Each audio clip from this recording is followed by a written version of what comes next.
Hey everyone, today I wanted to bring you guys a review of a macro ring flash.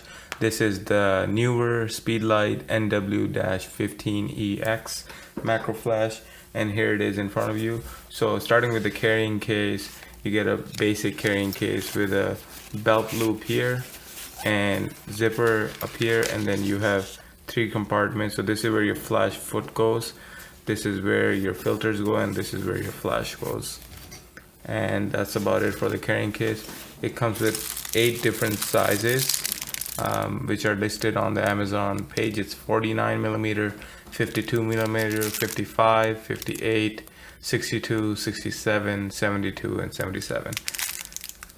And then it comes with a manual, which frankly is not very good, but it is written well enough. The English bits are written well enough for you to understand what the different functions of the flash is.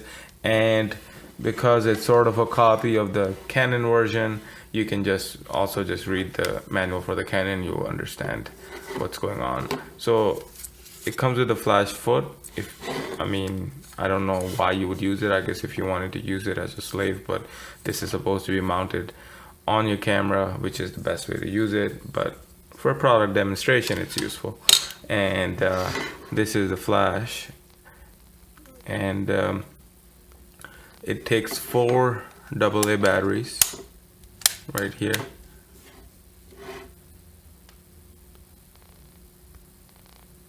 My phone is okay, sorry about that, my phone was overexposing. Okay, so you basically mount this on top of your camera, which I'll show you in a second, and then you have these clips that just mount on to the filter rings that's mounted on your lens. So for instance, this is my Canon macro lens, and you would just stick that on and then mount it like that, and that's it. So it's really easy on and off once you have the ring on there. Now when you have the ring on there, you're not going to be able to put the lens cap onto your lenses back, so that's something to be wary of. Okay, so now I have it mounted on my Canon 6D with the MP-E65 lens, which is like a super macro lens, goes up to 5:1 ratio. And I just wanted to show it on this one because I wanted to show you that the cable can stretch all the way out to support this lens. So there's no problem or tugging or anything like that. And I also wanted to show you quickly just that the flash does have a sync port and does have capability to plug in external battery. I'm not sure how many of the macro shooters out there would use that capability, just because it is sort of supposed to be a portable package. And I did find that, with good rechargeable batteries, I was using loops, it was fast enough to even do flash bracketing, so it's no big deal. So let's go over the functionality now. So you turn it on, and one of the coolest things is this lamp feature, which helps you do focusing. So you get this flash turn on, and right up front, these 2 turn on. Let me just turn it away from my light to show you guys. So it really helps in focusing. It helps to autofocus and manually focusing. It helps you. So that's that bit, and you can leave it on like this, or you can turn it off.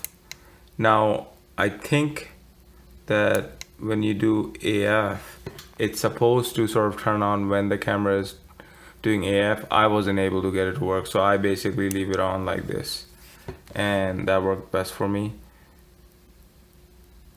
And then we have light, so that when you're working in dark area, you can see what's going on.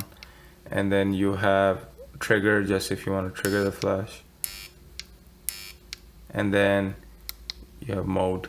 So with mode, you have a few. You have TTL on top, which is basically like any other flash, your camera is deciding, and it works really well. I'll throw some samples on there with using TTL. I found in my testing, sort of the right tube might be slightly brighter, but it's hard to tell because at macro distances, it might just be that I was taking a picture of a toonie, Canadian toonie, and that the toonie wasn't perfectly on axis with the lens, so it could just be that the right side was a bit closer. So you can do manual on left and right side ratios, or you can do multi, but I just use TTL because I found it works pretty well. And then within TTL you have a couple, so you press ratio, you can, right now everything's off, so if I fire it, nothing fires. Then you have one, so the left will fire, and then you have right, and then you have both that can fire. And then if you want to change ratio between A and B, you can go all the way 1:8 or the other way. And then you can also do flash bracketing. So if you're out of the ratio, then you can do 1/3 of a stop, 1/7 of a stop, 1 stop, 1/3 of a stop. So I'll show you how that does it. So basically, the first stop is gonna take it 1.3 overexposed. My bad, sorry. It will take it at the right exposure, then it will be underexposed by whatever setting you have, and then overexposed.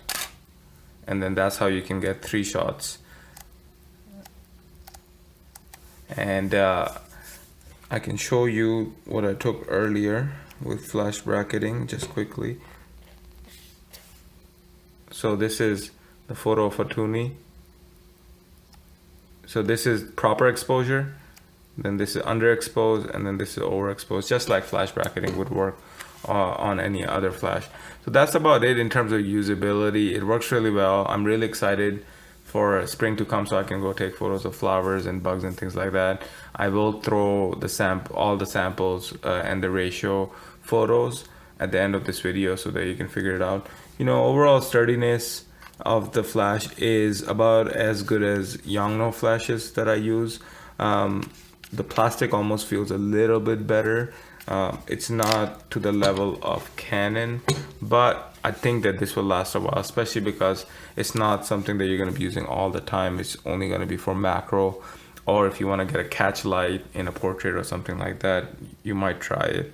I do like that it has a metal mount on the bottom, which is really where sometimes, you know, cheaper flashes will try to save money. Manufacturers will try to save money on, but overall everything else is good. The door is fit and tight, and it doesn't pop open or anything like that.